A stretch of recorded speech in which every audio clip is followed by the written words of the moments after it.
Washington. Deborah, what else did the president have to say? Emery, he said that he was outraged by the violence, the lawlessness, and the mayhem. And this comes more than 24 hours after domestic terrorists struck the Capitol. And it's a far different sentiment than the one that he had when he first came out with the video, where he sympathized with the rioters, saying, "I know how you feel." Transition of power. And until that transition of power takes place, the inauguration, President Trump will not be able to share his thoughts and his sentiments on Facebook, as Facebook said he is not welcome to use their platform until after his presidency ends. Anne-Marie? CBS's Debra Alfarone live on Capitol Hill this morning with the latest. Good morning, Debra. Good morning, Jason. 9 days, not a lot of time. And House Speaker Nancy Pelosi is putting pressure on Vice President Mike Pence to invoke the 25th Amendment. She's giving him 24 hours. And if he doesn't respond the way she wants, she's going to move towards impeachment. And the president hasn't made any comments at this point about Officer Sicknick, but we have actually learned that he will be speaking today, and he hasn't been speaking as of late, so this is certainly news. He's planning to lash out against big tech, Instagram, Twitter, Facebook, because they have, of course, sidelined him, and he's also planning Tuesday to go down to the Texas border and talk about his achievements in building the wall there. Jason? Throughout the coverage of this whole thing, Deborah, we certainly heard some disturbing stories of, police officers helping to walk some of these riders down the steps or removing barriers, but increasingly more and more, these incredible stories of bravery where police officers are clearly outnumbered, putting themselves at risk in order to protect the building, protect the lawmakers inside that building. And there's one story that's emerging, a video that kind of went viral, a police officer that we saw keeping this angry mob away as he's sort of backing up the steps. And it looked like, he was sort of trying to, at the time it looked like he was trying to protect himself from the crowd, but now we're finding out even more. What was happening in that video? Well, in that video, Anne-Marie, it's of Eugene Goodman. He's an officer here, an African-American man who's been on the force, and he is basically kind of baiting the rioters, baiting this angry mob to go in another direction away from the Senate chamber. There's actually a video where he's standing there, and on one side of him, that's the Senate chamber. He kind of looks, sees no one's there, not sure if it's locked or not sure what's going on, and he goes the other way, and he kind of pushes one protester and then runs up the stairs, kind of baiting everyone to kind of like attack him. So he puts himself in harm's way to protect the people that were in the Senate chamber. And we find out later, when they're looking at the timestamps on everything, that just seconds later they had locked those doors. So at that time, those doors were not locked. There were officers inside. They had semi-automatic weapons. If those protesters had gotten in there, those rioters rather, this would have been even just, it would have escalated such that who knows what would have happened. But he just put himself right in front of them, and he baited them away. And so, it's to Eugene Goodman that we thank him. He's being hailed a hero. Yeah. You want to know what an American patriot looks like? Looks like Eugene Goodman. That's what an American patriot looks like. Deborah, thank you so much. Bingo. There's been a lot of concern that it may actually overshadow this new administration as we deal with the fallout of the last administration.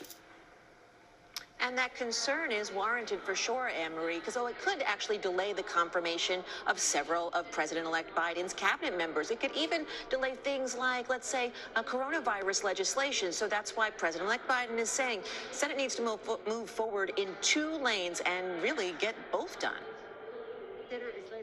The House of Representatives impeached President Trump on Wednesday for inciting an insurrection at the U.S. Capitol. The terrorists who stormed this building plan to hang the vice president, kill the speaker, and topple our government. Mr. Trump becomes the only president to be impeached twice. Well, we said if we didn't remove him, he would do it again. While National Guard troops camped out in the Capitol, 222 Democrats were joined by 10 Republicans in voting yes, making it the most bipartisan impeachment vote in U.S. history. I am not choosing a side, I'm choosing truth. It's the only way to defeat fear. Most of the GOP argued for unity in the president's defense, even if some admitted he bears responsibility. A vote to impeach will further fan the flames of partisan division. But Democrats want Mr. Trump held accountable. People died because of the big lies that were being told. After weeks of false election claims, it was a rigged election, culminating in last week's fiery speech. And if you don't fight like hell, you're not going to have a country anymore. While the trial isn't expected to start until after President Trump leaves office, a conviction by 2/3 majority of the Senate would likely bar him from running for president again. My fellow Americans. President Trump did not mention the impeachment in a video released by the White House, but he did tell his supporters there should be no more violence. No true supporter of mine could ever endorse political violence. In a statement, President-elect Joe Biden says he hopes the Senate can balance the trial with working on the nation's business. Mr. Biden takes office on January 20th. The Senate comes back on January 19th, Anne-Marie. You know, I think the expectation is there are going to be about 20,000 National Guard members in the nation's capital in time for the inauguration. We all saw these images of these National Guard members inside the Capitol building. Is this enhanced military presence easing tensions a bit? You would think it would, right? But it seems that this is really very raw for so many people. And yesterday on the House floor, you heard representative after representative talking about having to hide, having to lie on the floor, hearing the gunshots, pounding on the door. They thought that their lives were at stake there. They thought they were going to die. And you know, even Representative Al Green of Texas, he was brought to tears talking about it. So I don't know that they're going to ever be forgetting this. I tell you, looking outside right now and on my walk here too, you know, so many Guard members, they're armed. You can't get near the Capitol.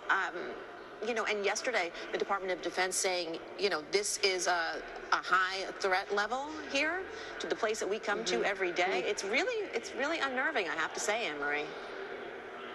I can only imagine, Deborah. Thank you so much. We've been talking a lot about the security setup, but what is it like this morning, just one day before the inauguration? Have you just been seeing that buildup of extra security leading up to the big day?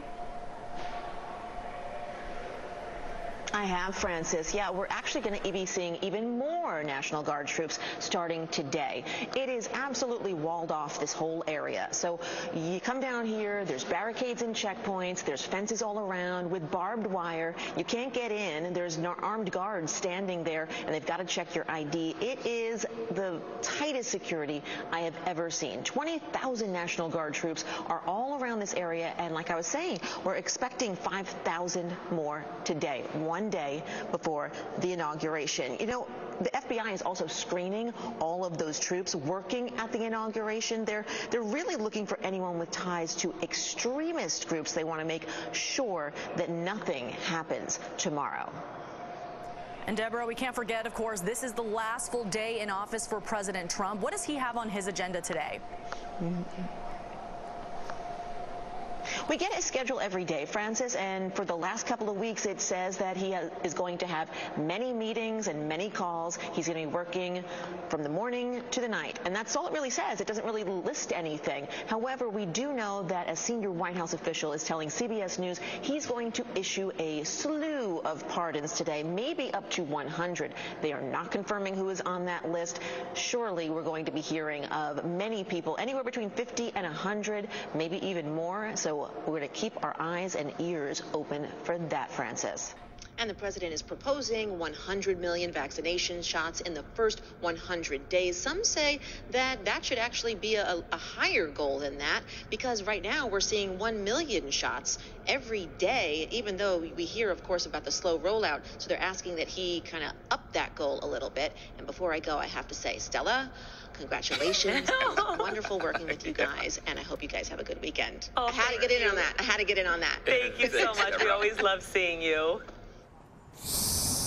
Artist Levi Robinson has a sense of what Dr. Martin Luther King Jr. would say about this moment in time if the civil rights leader were alive today. He would appeal to us to submit to our higher selves. Robinson's hoping that message comes to life through these spray-painted strokes on this boarded-up block in the nation's capital. He's looking towards the future and towards progress. Quite literally. The next panel over is Progress by artist Des Zambrano, who was inspired by his favorite MLK quote.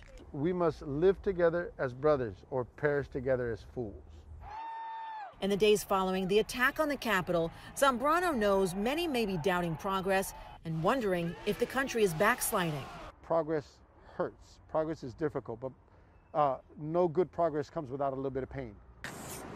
The embodiment of progress, according to artist Sean Perkins, is Vice President-elect Kamala Harris, featured in the third panel. For me, this is just like I'm in heaven right now. These artists are part of a nonprofit called Paints Institute. They're responsible for dozens of murals throughout D.C. It's good for them to actually be out and give service and show their talent off, which is for a bigger purpose, especially now with what's going on. Their aim is to revitalize this neighborhood and the country with messages of hope. Debra Alfarone, CBS News, Washington.